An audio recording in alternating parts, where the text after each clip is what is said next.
Picture this.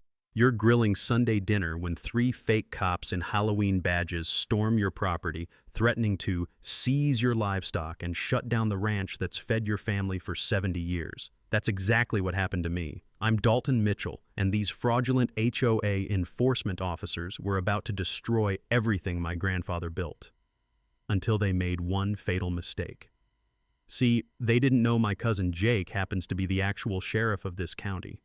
The smell of mesquite smoke mixed with diesel fumes from their pathetic golf cart as they waved around laminated citations and demanded I pay $2,400 immediately or watch my cattle get impounded. These clowns had no idea they'd just declared war on the wrong family. What would you do if fake authorities tried to steal your life's work? And where are you watching from? Does your area have power-hungry HOA psychos like mine? Let me back up and tell you how this war started. My name's Dalton Mitchell, and I run a 47-acre cattle ranch outside Millbrook County, Texas. This land has been in my family since 1952, when my grandfather bought it with his GI Bill money after surviving 3 years in Korean foxholes. Here's what was at stake. I'm recently divorced, my 2 teenage kids visit weekends, and this ranch isn't just my business, it's their inheritance. I pull $180K annually, selling premium Angus beef direct to customers who actually give a damn about quality. Lose the ranch, lose everything. 5 years ago, paradise ended. Some developer built Sage Creek Estates right next door. McMansions starting at $400K with community pools and the kind of neighbors who call cops when roosters crow at dawn. They promised rural character preservation, which apparently meant keeping the pretty cow views while strangling the actual ranching. Then came Vivian Cromwell. Picture a 52-year-old real estate shark from Dallas with a mission to elevate property values and the warmth of an IRS audit. Always clutching her leather portfolio like a weapon, driving a spotless white Lexus that's allergic to dirt, speaking only in corporate buzzwords that make your soul itch. The day she first invaded my property, I heard her stilettos stabbing my gravel driveway.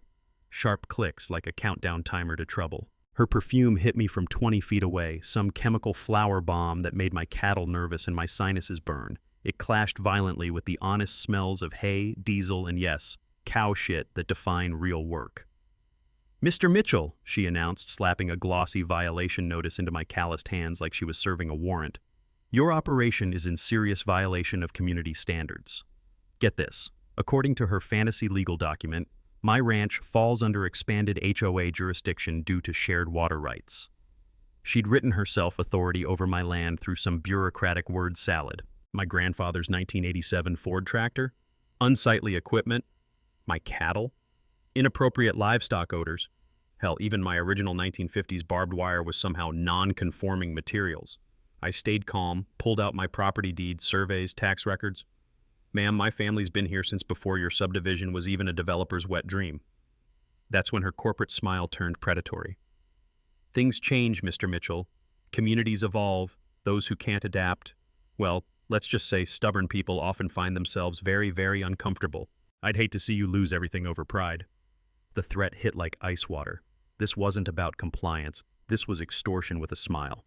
Within 48 hours, she started billing me $500 daily for every imaginary violation she could invent. $500 a day for the crime of ranching on ranch land. Do the math. That's $182,500 annually, more than my entire income. But here's where it gets really ugly. My realtor buddy called with a tip. "Dalton, someone's been showing your property to developers. They're planning something big." Vivian wasn't trying to fix violations. She was manufacturing a crisis to steal my land. That night, sitting on my porch watching my cattle graze in the sunset, something my grandfather told me echoed in my head. "Son, bullies count on good people being too tired to fight back. The moment you stop fighting is the moment you lose everything that matters." Vivian Cromwell had just declared war on the wrong family. She thought she was dealing with some country bumpkin who'd roll over for a few legal papers and threats. What she didn't know was that my family had been defending this dirt for 70 years, and we'd learned a thing or two about fighting dirty when necessary. The smell of evening barbecue drifted from Sage Creek Estates while my cattle lowed softly in the distance. Two worlds about to collide. Game on, lady.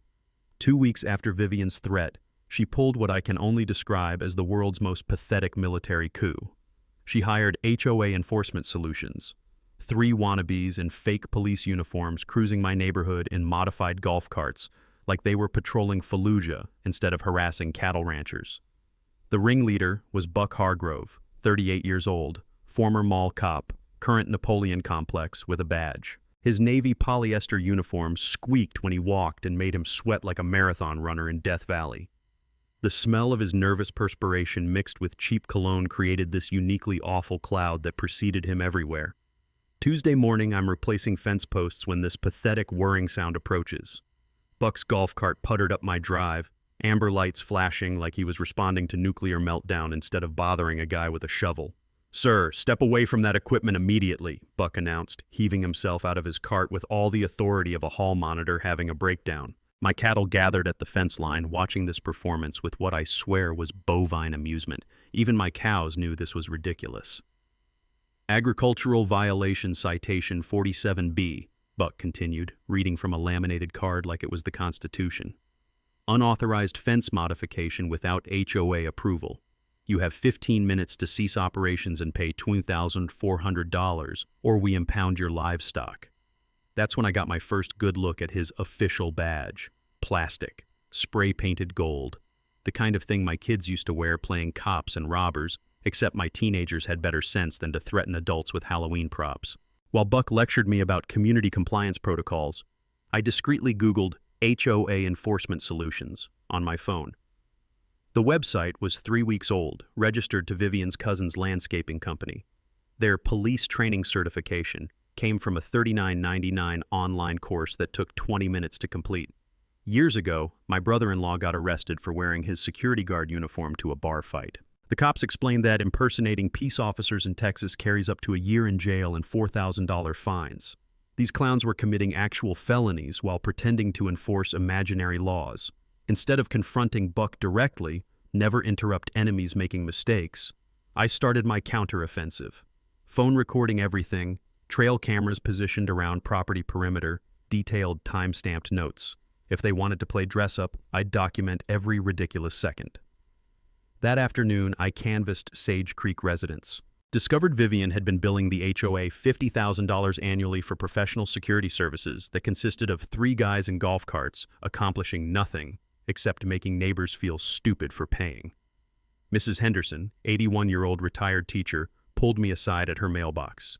"That woman's charging us for security that doesn't exist while terrorizing our neighbors. Some of us are getting fed up with her nonsense." The next morning, Buck escalated to pure comedy. He arrived with an actual chain, planning to impound my 1987 Ford tractor by hooking it to his golf cart. Basic physics should have warned him. 2,000-pound tractor versus glorified lawnmower with delusions of grandeur. I watched from my porch as Buck wrapped chain around my tractor's axle, then attached it to his cart's trailer hitch. The moment he hit accelerator, Newton's laws took over. Chain snapped taut, golf cart's rear lifted off ground like a seesaw, and Buck tumbled backward into a fresh mud puddle my cattle had thoughtfully prepared. The sound of Buck's impact, half splash, half squish, echoed across my property. I've seen newborn calves with better balance than this mall cop wallowing in cow-enriched Texas mud, polyester uniform soaking up nature's fertilizer like an expensive sponge. 20 minutes later, Vivian's pristine Lexus arrived for damage control. She refused to leave her driver's seat, unwilling to risk designer shoes in actual dirt, while trying to coordinate Buck's rescue via cell phone. "This isn't over, Mitchell," she screamed through her cracked window. "We have connections, people who'll make your life very difficult." "Can't wait to meet them," I called back, still recording every word. The smell of diesel fuel and mud gradually faded as evening approached, replaced by familiar scents of hay and cattle settling for night. Buck's uniform was probably still drying somewhere, and Vivian's threats were getting more specific. But here's what she didn't know.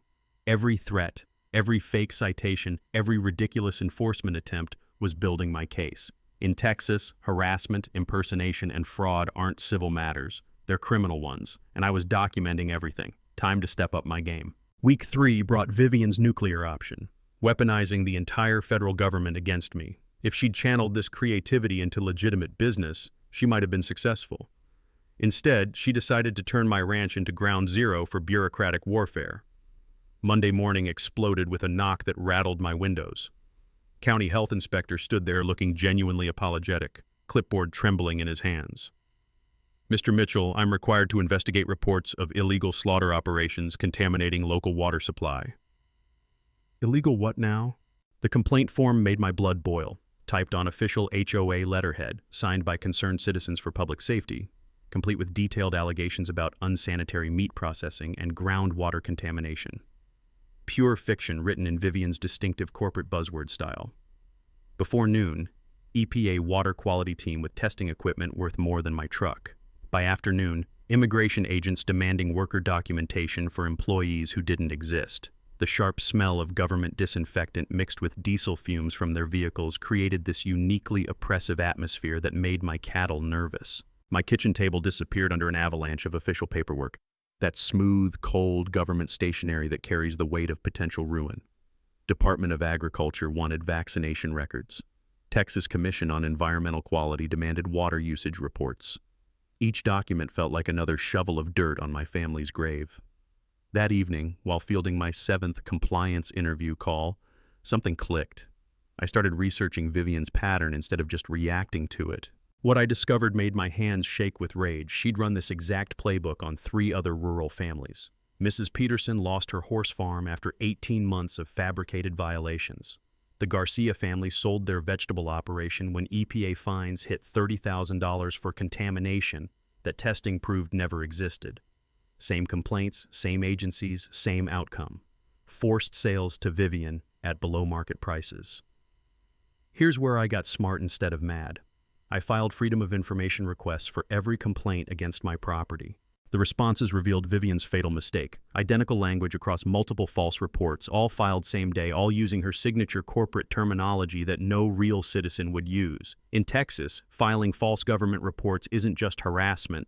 It's aggravated perjury, a 3rd-degree felony carrying 2 to 10 years prison time. Vivian had been committing serious crimes while hiding behind government bureaucracy. Tuesday brought my first real ally and the day's biggest surprise. Constance Winters appeared at my door. 61-year-old retired paralegal whose property bordered Sage Creek, carrying a manila folder thick as a dictionary. "Mr. Mitchell, I've been documenting what they're doing to you," she said, settling into my kitchen chair with the confidence of someone who'd spent 40 years navigating legal systems. "I think we can destroy them." Constance had discovered Vivian's signature move, using HOA letterhead to file official complaints while claiming emergency health hazard authority. This gave her false credentials with government agencies who were legally required to investigate every complaint, no matter how ridiculous. "She's not just harassing us," Constance explained, spreading evidence across my table.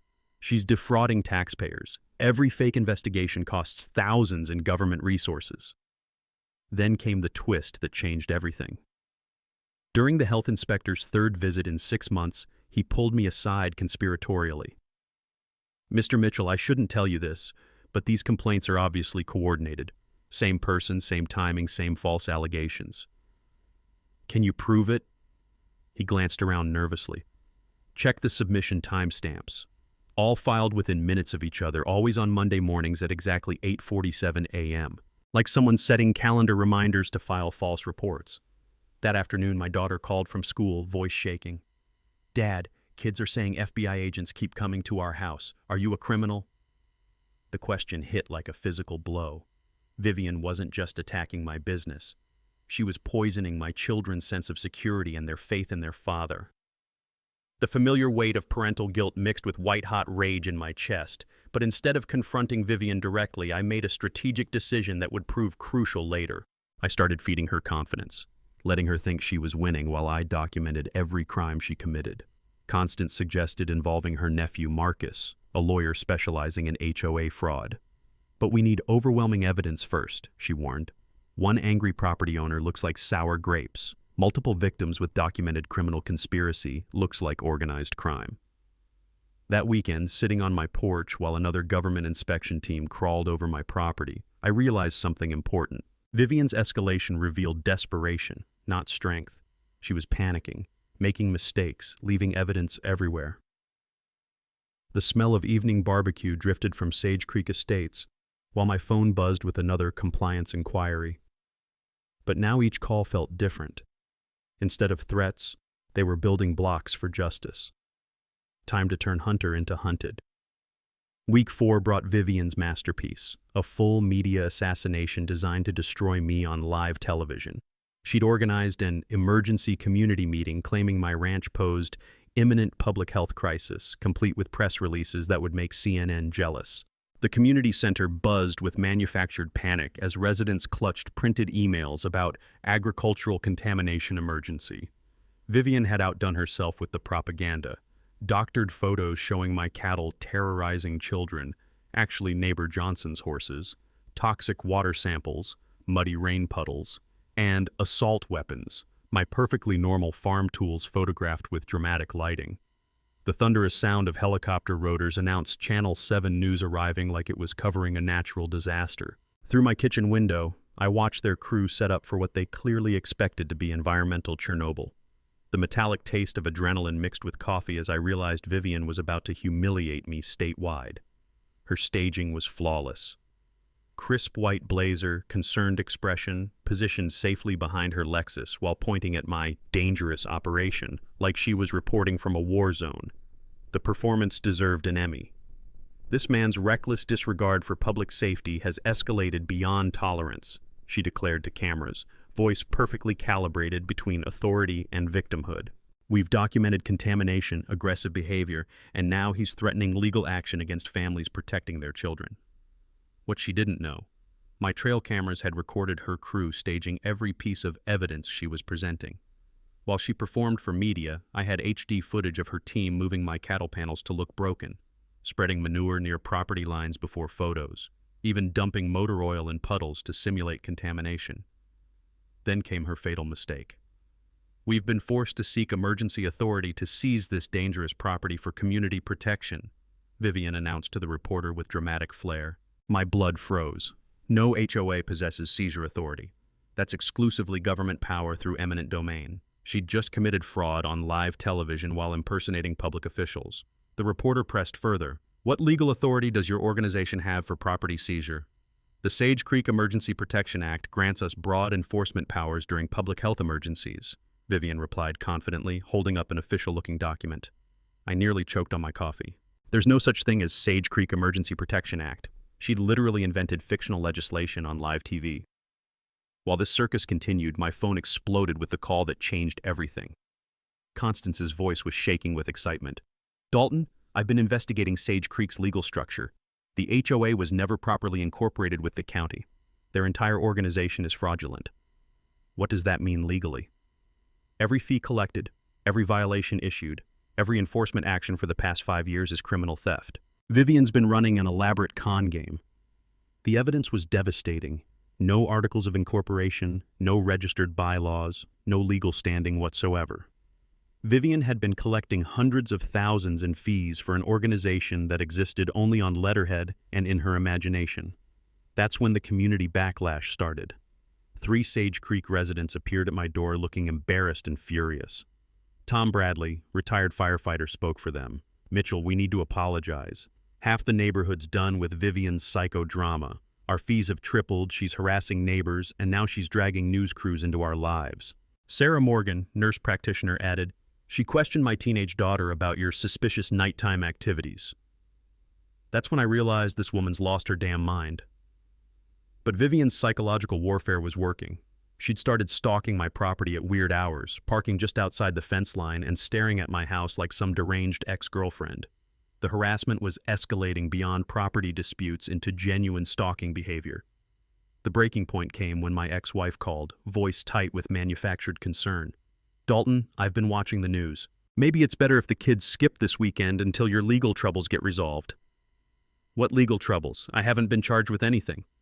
The woman on TV said multiple agencies are investigating you. I can't risk the children's safety around all this chaos. That 10-minute conversation nearly broke me. Vivian's media manipulation was working. She was weaponizing my own children against me using fabricated fear and stolen authority. But instead of exploding, I made the strategic decision that would end this war. While Vivian celebrated her media victory, I was documenting every lie she told on camera, every false document she displayed, every illegal threat she made. That evening, my sister called from Austin. During our stress conversation, she dropped the hint I'd been too proud to consider. Jake's been asking about you since seeing the news coverage. Maybe it's time to call your cousin. Jake Mitchell, sheriff of Millbrook County. We hadn't spoken since Dad's funeral over some stupid family grudge I couldn't even remember. As helicopters circled like vultures and the smell of diesel fumes mixed with evening hay, I realized this wasn't about pride anymore. This was about stopping a criminal before she destroyed more families. Time to unleash the nuclear option. Thursday morning brought the discovery that flipped this entire war on its head. While researching property records for Marcus, I found the document that would obliterate Vivian's operation. A 1952 water rights easement with language so clear it might as well have been written in neon. Agricultural properties shall remain permanently exempt from any future residential development restrictions or homeowner association governance in perpetuity. My grandfather hadn't just bought land. He'd outsmarted future land grabbers by 70 years. Vivian's entire expanded jurisdiction was built on forged documents, but that was just the appetizer. The main course made my coffee cup slip from trembling hands. County tax records showed Vivian had been paying property taxes on my 47 acres for 3 years, claiming ownership through adverse possession via HOA management authority. She wasn't harassing me. She was stealing my land, one bureaucratic form at a time. The financial trail revealed pure criminal enterprise. Vivian had collected $127,000 in assessment fees from properties never under legal HOA jurisdiction. She'd been running a protection racket disguised as community management, targeting rural families who couldn't afford to fight back. Then Marcus called with the bombshell that changed everything. Dalton, I've been cross-referencing her targets with recent property sales. Every family she's harassed has sold within 18 months, all to the same development company. She's not just stealing fees, she's orchestrating forced sales for massive land speculation profits. The scope was staggering. Vivian's operation had generated over $2.3 million in fraudulent property acquisitions across 3 counties. This wasn't neighborhood drama. This was organized crime. That afternoon brought the family conversation I'd been avoiding for 3 years. My sister called with news that made my chest tight. Jake knows about your situation. He's been quietly investigating complaints about fake law enforcement in his jurisdiction. Jake Mitchell.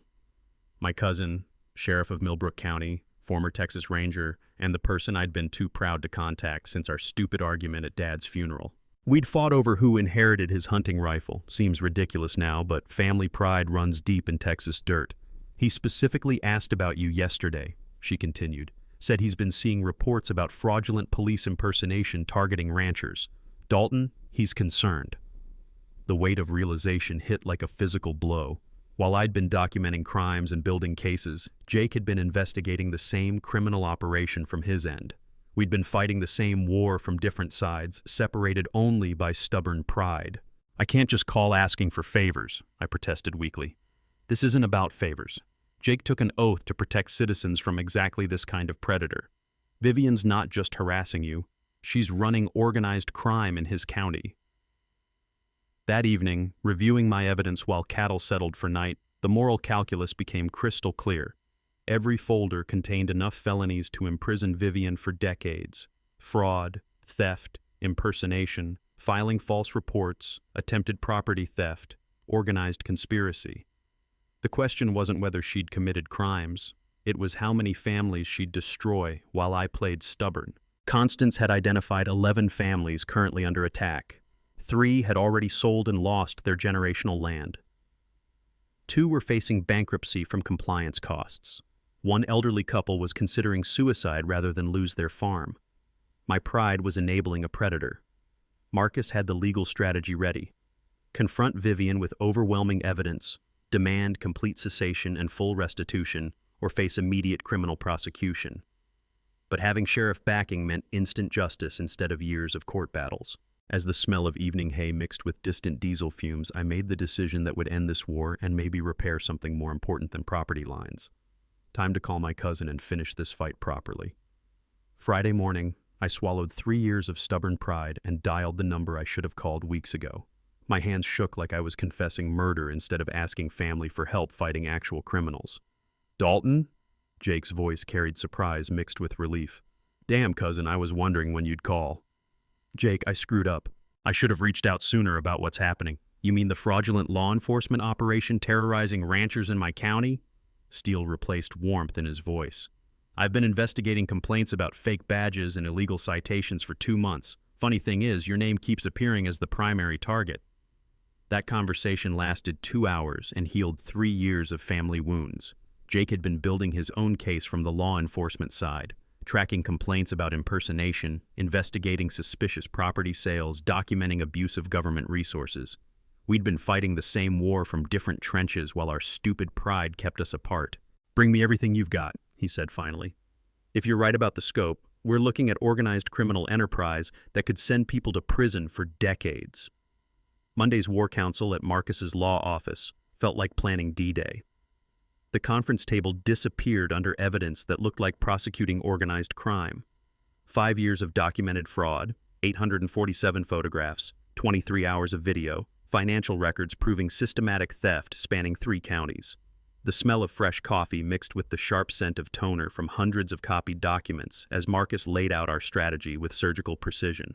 We're attacking from 4 directions simultaneously. Criminal charges for fraud and impersonation, civil lawsuit for damages and theft, administrative complaints for unlicensed real estate practices, and media exposure to prevent future victims. Jake reviewed evidence with the methodical intensity that made him legendary during his Texas Ranger days. When he finished, his weathered face was granite hard. This is the most sophisticated property theft operation I've encountered in 15 years. She's been running a goddamn criminal empire disguised as community management. The financial devastation was staggering. $127,000 stolen in illegal fees, $47,000 in manufactured compliance costs, $89,000 in lost business income, plus punitive damages for intentional malicious conduct. Conservative liability estimate exceeded $400,000, enough to bankrupt Vivian and send clear warnings to other wannabe property thieves. Constance had recruited 10 victimized families, transforming personal revenge into community justice movement. Mrs. Patterson, whose late husband earned his ranch with Korean War disability payments. The Rodriguez family, whose vegetable farm fed half the county before Vivian's harassment destroyed their customer base. Each story added fuel to our righteous fire. Marcus shared crucial legal knowledge most people never learn. When facing HOA disputes, immediately demand incorporation documents and jurisdiction maps from county clerk. Legitimate organizations provide these within days. Fraudulent operations make excuses, stall, or refuse entirely. That single request could save families thousands in illegal fees and years of harassment. Jake added street-smart advice. Anyone can buy fake badges online for $20, but impersonating peace officers carries serious jail time in Texas. Always demand actual law enforcement credentials with badge numbers you can verify. Real cops never refuse this request. Trail cameras designed for hunting work perfectly for documenting property harassment. Cellular models upload evidence automatically to cloud storage that courts accept as authentic. Our technical preparation was meticulous. Professional security cameras replaced my amateur phone recordings, creating broadcast-quality evidence that would devastate any courtroom. Marcus connected us with investigative reporter Sarah Williams, whose HOA corruption exposés had sparked legislative reforms statewide. The psychological coaching proved equally crucial. Constance, drawing from 40 years of legal experience, taught me emotional discipline. Bullies want explosive reactions they can use against you. Stay calm, document everything, let evidence destroy them instead of giving them ammunition for victim blaming. Alliance building revealed unexpected support. 3 county commissioners had received dozens of constituent complaints about Vivian's operation. State Representative's office was drafting legislation protecting agricultural properties from HOA overreach. Even federal agencies were investigating her systematic abuse of government resources. Jake established our timeline with military precision. 30-day ultimatum demanding complete cessation and full restitution. She complies or faces immediate criminal prosecution. No negotiation, no second chances, no mercy for predators. But personal motivation kept this from being purely tactical. Vivian was simultaneously terrorizing Mrs. Henderson, an 81-year-old Gold Star widow whose husband died in Vietnam. She was extorting $300 monthly from single mother whose teenage son she'd falsely accused of gang activity for wearing basketball jerseys. These weren't property disputes. They were attacks on vulnerable families who couldn't afford lawyers. The evening before our ultimatum, Jake and I sat on my porch sharing bourbon and watching cattle settle for night, the familiar sounds of lowing mixed with distant highway traffic while 3 years of stubborn silence finally ended. "Should have called you sooner," I admitted. "Should have reached out myself," he replied. "Family's more important than pride." Tomorrow, we'd offer Vivian one chance at surrender. After that, we'd unleash everything we had. Justice was coming. Tuesday morning brought Vivian's most vicious escalation yet, abandoning all pretense and launching a campaign of pure terror. Sensing that the walls were closing in, she decided if she couldn't steal my property legally, she'd destroy it through sabotage and psychological warfare. Dawn revealed the first attack.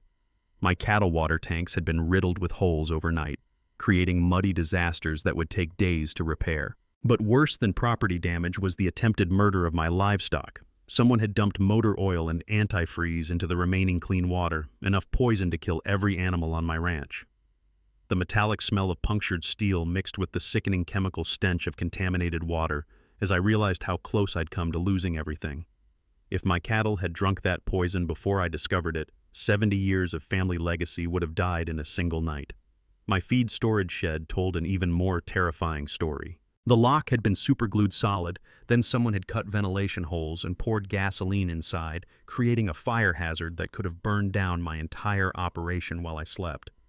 The sharp chemical smell made my eyes water and my cattle skittish. But Vivian's biggest mistake was underestimating my new security system. The upgraded cameras captured everything in prosecutorial quality HD. Buck Hargrove and his fake enforcement team trespassing at 2:47 a.m., faces clearly visible as they committed multiple felonies with criminal intent. "Got you, you psychotic bastards," I whispered, watching Buck's dumpy silhouette fumble with bolt cutters while his accomplice poured poison into my water tanks. The footage was so clear you could see the brand names on their vandalism tools. Marcus filed criminal complaints before breakfast. Real sheriff's deputies arrived that afternoon, treating the investigation with deadly seriousness that comes when criminals target law enforcement families. Jake's reputation ensured this case got priority treatment. But Vivian's panic response revealed complete psychological breakdown. She filed a restraining order claiming I'd been stalking and terrorizing her with dangerous farm equipment. Her petition included doctored photos showing me menacingly operating my tractor near her property. Normal ranch work twisted into evidence of intimidation through creative editing. The hearing was a masterclass in organized perjury. Vivian brought 3 paid witnesses who testified under oath that I'd threatened to run them down with machinery and poison their children with animal waste. Pure fiction delivered with Hollywood-level performances. Judge Martinez looked skeptical but granted temporary protection pending investigation. Walking out of that courtroom felt like being gut-punched. Vivian had successfully weaponized the legal system to paint me as the dangerous aggressor while she committed actual crimes. Her community terror campaign escalated immediately. Every Sage Creek resident received threatening letters on fake legal letterhead, warning of criminal liability for conspiring with agricultural terrorists. The psychological manipulation was sophisticated and effective. Mrs. Patterson, the 73-year-old Gold Star widow who'd been supporting me, received the most vicious letter claiming her late husband's military benefits could be seized for restitution if she continued enabling property terrorism. The cruelty was breathtaking. Then Vivian crossed the line that turned this personal. She attacked my children directly. My ex-wife called in tears after receiving safety concerns from fake CPS investigators warning about hazardous agricultural exposure at my ranch. "Dalton, I can't let the kids visit while you're under investigation for child endangerment," she sobbed. "They said you're exposing minors to contaminated water and dangerous chemicals." "What contamination? What chemicals? Those are lies." The woman had official documentation. She knew details about the kids' school, their medical records. How could she fake that? That 30-minute conversation nearly broke me. Vivian was successfully stealing my children using institutional fraud and psychological terrorism. The manipulation was so sophisticated it fooled even people who knew me. Thursday brought attempted bribery with explicit threats. Through an intermediary, Vivian offered $150,000 cash for me to relocate quietly and sign documents waiving future legal claims. When I refused, the messenger delivered her ultimatum. "Accidents happen on ranches," he said coldly, Equipment fails. Sometimes stubborn people get hurt when they don't listen to reasonable offers. But Friday brought the twist that changed everything. Private investigator Ray Morrison, whom Vivian had hired for opposition research, contacted me directly with evidence that would destroy her completely. "Mr. Mitchell, I can't do what she's requesting," Morrison said, looking genuinely disturbed. He handed me a check Vivian had written for $15,000 with evidence fabrication in the memo line. "She wants me to plant drugs on your property, file false domestic violence reports, create fake financial crimes. That's not investigation. That's felony conspiracy." The recorded conversations Morrison provided were devastating. Vivian discussing permanently destroying Mitchell's credibility through planted evidence, fabricated charges, and manufactured scandals. She'd crossed from harassment into serious organized crime. Jake arrived within minutes of my call. After reviewing Morrison's evidence and recordings, his expression was pure predator. "She just handed us enough felonies to put her away for 20 years. Time to end this." That night, as Jake's patrol car made security rounds and the familiar sounds of cattle mixed with evening wind, I felt something I hadn't experienced in weeks: certainty that justice was coming. Vivian had finally destroyed herself. Monday morning brought Vivian's most diabolical escalation, a full-scale psychological warfare campaign designed to turn my entire community into weapons against me. If she couldn't steal my property quietly, she'd orchestrate my public destruction through manufactured crisis. She organized an emergency community safety summit at the high school auditorium, sending official-looking invitations to county commissioners, state representatives, media outlets, and federal agencies. The theme: agricultural terrorism threatening public safety, immediate government intervention required. Her preparation was breathtakingly evil. Professional PowerPoint presentation with aerial photos of my ranch marked as contamination zones, fabricated CDC reports claiming livestock disease outbreak, and testimonials from paid actors posing as medical professionals warning about imminent public health catastrophe. But her masterpiece was the staged incident that nearly destroyed me. Sunday night, Vivian's crew orchestrated a fake cattle break-in at an expensive Sage Creek home, causing $12,000 in property damage while terrifying elderly residents who genuinely believed they were under attack.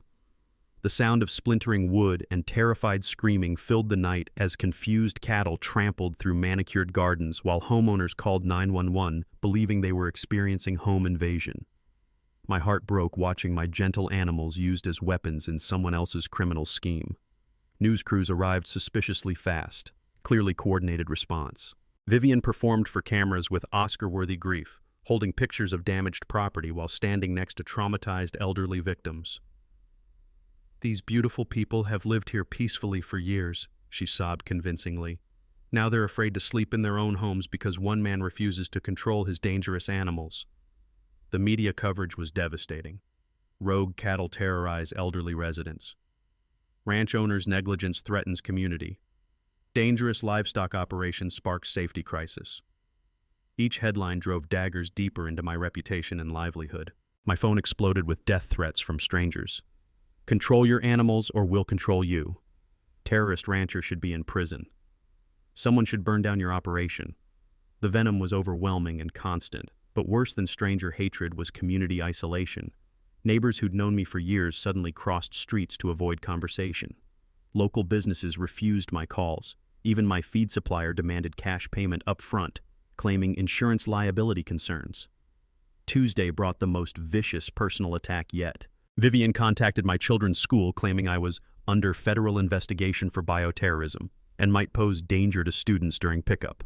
The humiliation of explaining to my teenagers why their classmates were asking if their dad was a terrorist nearly broke me completely. Wednesday escalated to financial warfare. Anonymous complaints flooded my business customers claiming health department had shut down my operation for contamination violations. 3 major restaurant contracts canceled within hours, costing me $40,000 in immediate income. My insurance company called demanding emergency property inspection after receiving multiple reports of dangerous conditions requiring immediate policy cancellation. Banking relationships became strained as loan officers questioned reputational risk from continuing business with controversial agricultural operations.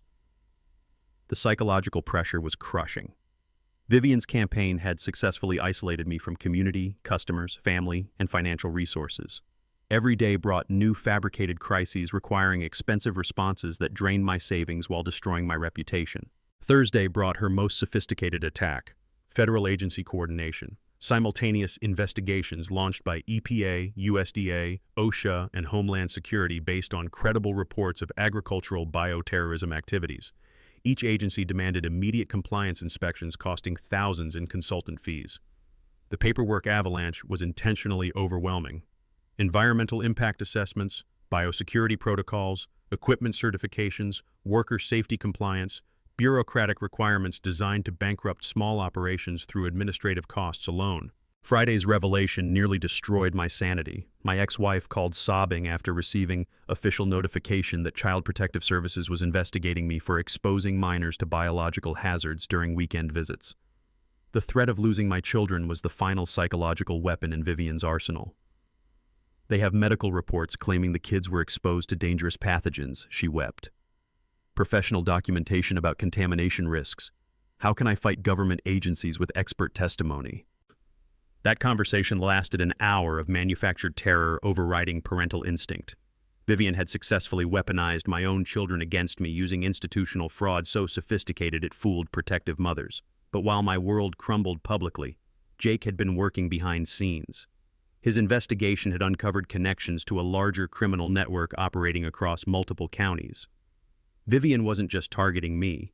She was part of organized conspiracy stealing rural properties through systematic fraud. Saturday night, as I sat on my porch reviewing the week's devastation while police helicopters circled overhead and protesters gathered at my gate demanding my immediate removal, Jake called with news that made my hands shake. "Tomorrow's community meeting isn't just about your property anymore," he said grimly.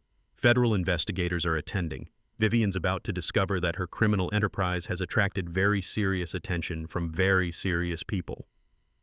The smell of diesel fumes mixed with evening hay as media trucks gathered like vultures for tomorrow's final confrontation. One way or another, this war was ending. Sunday morning felt like the world holding its breath. The high school auditorium overflowed with 400-plus people crammed into seats designed for 250, while media trucks formed a siege line in the parking lot. The air tasted electric with anticipation as reporters applied makeup and checked equipment for what everyone sensed would be explosive television. Commissioner Bradley's hands trembled as he called the emergency session to order. "We're here to address allegations regarding agricultural operations that allegedly pose imminent public safety threats."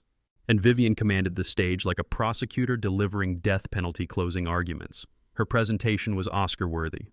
Professional slides displaying fabricated evidence, fake medical reports, and coached testimony designed to destroy me completely. "For months, we've pleaded with one man to follow basic community standards," she declared, voice perfectly calibrated between authority and victimhood. "But when elderly citizens are terrorized in their homes and children can't walk safely because of dangerous livestock, tolerance becomes criminal negligence." The crowd murmured angry agreement as she displayed horrifying photos from Sunday's staged cattle incident. Mrs. Morgan testified tearfully about being trapped in my bedroom while vicious animals destroyed my property and threatened my life, her performance worthy of daytime television drama. "This isn't about property rights," Vivian built to crescendo. "This is about protecting innocent families from agricultural terrorism. I formally demand immediate emergency seizure of this dangerous operation before someone dies." Commissioner Bradley nodded gravely. "Based on overwhelming evidence of public endangerment, I'm authorized to order immediate—" "Commissioner, before any official action, you need to see additional evidence." Jake's voice sliced through the auditorium like a cavalry charge, carrying 15 years of Texas Ranger authority that instantly transformed heated emotion into deadly serious law enforcement business. 400 heads turned as he rose from the back, his presence changing everything. "Sheriff Mitchell, do you have information relevant to these proceedings?" Bradley asked, voice suddenly nervous. "I have documentation of the most sophisticated criminal enterprise I've encountered in my career," Jake replied, walking down the center aisle while absolute silence followed his every step, "including video evidence of every staged incident presented here tonight." The tension became suffocating as Jake connected his laptop to the projection system. The first video showed Buck Hargrove cutting my fence at 11:43 p.m. Sunday with criminal precision. The second revealed Vivian's crew using ATVs and air horns to terrorize confused cattle into misses. Morgan's yard while she waited safely in a hotel room they'd paid for. Ladies and gentlemen, every single piece of evidence presented tonight is either completely fabricated or deliberately staged, Jake announced as shocked gasps echoed through the crowd. You're witnessing organized criminal fraud designed to steal private property through psychological terrorism. Vivian's face drained to corpse white, but she tried desperately maintaining control. These are pathetic fabrications by criminals trying to avoid. Ma'am, you'll remain silent while evidence is presented, Jake commanded with voice that could stop traffic. The next exhibits annihilated her completely. Bank records revealing $340,000 embezzled from HOA accounts over 5 years. Recorded phone conversations exposing bribery attempts and conspiracy to plant illegal evidence. Federal documentation proving systematic targeting of rural families for forced property acquisition through organized fraud. This has nothing to do with community safety, Jake continued, his conviction silencing every whisper in the packed auditorium. This is organized crime using institutional manipulation to steal generational family property through systematic terror campaigns. The crowd's energy shifted like an earthquake. Confusion transformed into white-hot rage as 400 people simultaneously realized they'd been manipulated, lied to, and weaponized by criminals who'd stolen their money while using them as unwitting accomplices. Sarah Williams, the investigative reporter, delivered the killing blow. Sheriff Mitchell, are you stating that this entire emergency session was organized by criminals to legitimize property theft? I'm stating that Vivian Cromwell and her criminal associates are under active federal investigation for organized fraud, conspiracy, theft, impersonation of peace officers, filing hundreds of false government reports, and attempting to steal private property through criminal enterprise, Jake replied with absolute finality. The auditorium exploded into chaos. Residents shouted demands for arrests, media crews stampeded toward the stage, and Vivian stood frozen as her criminal empire collapsed in real time before hundreds of witnesses and live television coverage. That's when I stood and walked to the microphone. The crowd quieted instantly, every eye focused on the man they'd been told was a terrorist, but who clearly was just an exhausted rancher defending his family's legacy. You know what I learned fighting this war? I said, voice carrying across the silent auditorium. Bullies count on good people being too tired, too scared, or too broke to fight back. But when they threaten your children's inheritance and turn your neighbors into weapons with lies and fear, you document every crime, preserve every threat, and trust that truth will always defeat organized evil. The applause started like distant thunder, then built into a roar that shook the building as 400 people realized they'd witnessed justice destroying tyranny. Commissioner Bradley's voice cracked. All complaints against Mitchell Ranch are dismissed. Federal prosecutors will handle criminal charges immediately. Behind us, handcuffs clicked as Vivian's reign of terror finally ended. 6 months later, justice tasted sweeter than my grandmother's peach cobbler. Vivian faced 23 felony charges, including organized fraud, theft, impersonation, and conspiracy. Her 3-week trial ended with a 15-year prison sentence plus $1.2 million restitution. Buck Hargrove and his fake enforcement clowns got 18 months each for impersonation and property destruction. The civil lawsuit delivered Texas-sized satisfaction. Our class action representing 47 defrauded families resulted in $2.8 million judgment against Vivian's criminal empire. Every stolen penny recovered, plus punitive damages that sent crystal-clear warnings to other wannabe property thieves statewide. Sage Creek Estates elected entirely new leadership with Tom Bradley, the retired firefighter who'd supported me as president. Their first act eliminated all harassment policies and phantom security contracts. Monthly HOA fees dropped 60% once they removed Vivian's fraudulent vendor billing and imaginary services. My ranch business exploded beyond wildest dreams. Media coverage transformed me into a folk hero for family farmers fighting corporate predators. Orders increased 400% from customers nationwide wanting to support ranchers defending generational land. I hired 3 additional hands and expanded operations to meet overwhelming demand. The personal healing meant everything. My children now beam with pride telling classmates about their dad's ranch, regularly bringing friends for educational tours. My ex-wife publicly apologized for doubting me, admitting sophisticated psychological manipulation had fooled even protective mothers. Family barbecues feel genuine again. Jake and I rebuilt our relationship stronger than steel. Fighting organized crime together reminded us that family bonds transcend petty disagreements about inheritance disputes we couldn't even remember clearly. We meet monthly for bourbon and brotherhood, planning community protection strategies. The legal precedent became nationwide model. Marcus's expanded law firm now handles 127 similar cases across 5 states, using our documentation methods to protect families from harassment campaigns. Other victims regularly call seeking advice about defeating HOA fraud through systematic evidence gathering. Millbrook County passed the Property Owner Protection Ordinance, requiring verification before processing HOA complaints. Criminal penalties now apply for filing false reports, plus mandatory audits for organizations claiming authority over non-member properties. Similar legislation spread across Texas after legislators viewed our video evidence. The state Rural Heritage Protection Act passed unanimously, limiting HOA authority over agricultural operations while creating serious criminal penalties for organized harassment of farming families. Our case study proved that systematic documentation defeats even sophisticated criminal enterprises. But my proudest achievement remains the Rural Heritage Scholarship Fund established with settlement money. We've awarded $240,000 helping 63 farm kids attend college while preserving agricultural knowledge. Recipients study veterinary medicine, sustainable farming, and rural law, ensuring future generations can defend family land. Conservation efforts exceeded expectations. Settlement funds purchased adjacent 35 acres Vivian had targeted for development, permanently protecting 82 acres of family ranch for my grandchildren. The expanded operation supports wildlife habitat restoration and educational programs teaching sustainable agriculture. Former enemies became genuine friends. Multiple Sage Creek families buy beef directly from my ranch, supporting local agriculture while getting superior meat. Mrs. Morgan, terrorized during Vivian's staged incident, became my best customer and brings grandchildren for ranch education tours monthly. Local schools integrated our story into civics curriculum teaching property rights, legal research, and community organizing. Students learn how ordinary citizens document criminal activity and use legal systems protecting families from organized predators. Every October, Heritage Days celebration brings 1,500 visitors to the ranch for education, entertainment, and community healing. Families enjoy hayrides, learn about agriculture, meet law enforcement heroes, and celebrate justice defeating organized crime through citizen determination.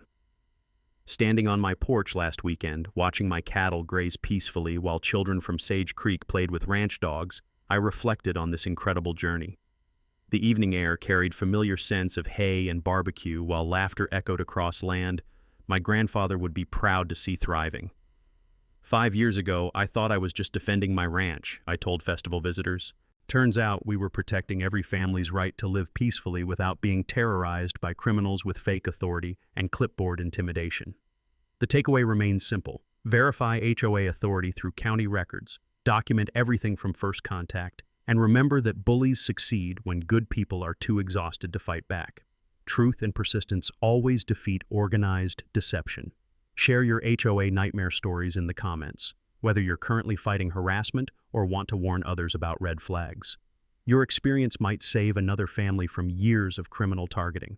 If you enjoyed watching justice served with Texas-sized satisfaction, hit subscribe to HOA Stories for more tales about ordinary heroes who refused backing down when predators came calling. Next week, fake parking authority tried towing church cars. Too bad pastor used to be federal prosecutor. Thanks for watching HOA Stories. If this episode made you laugh or shake your head at HOA madness, hit that like button and drop your opinion below. We post HOA Karen chaos and neighborhood showdowns every week, so be sure to subscribe to catch the next unbelievable story.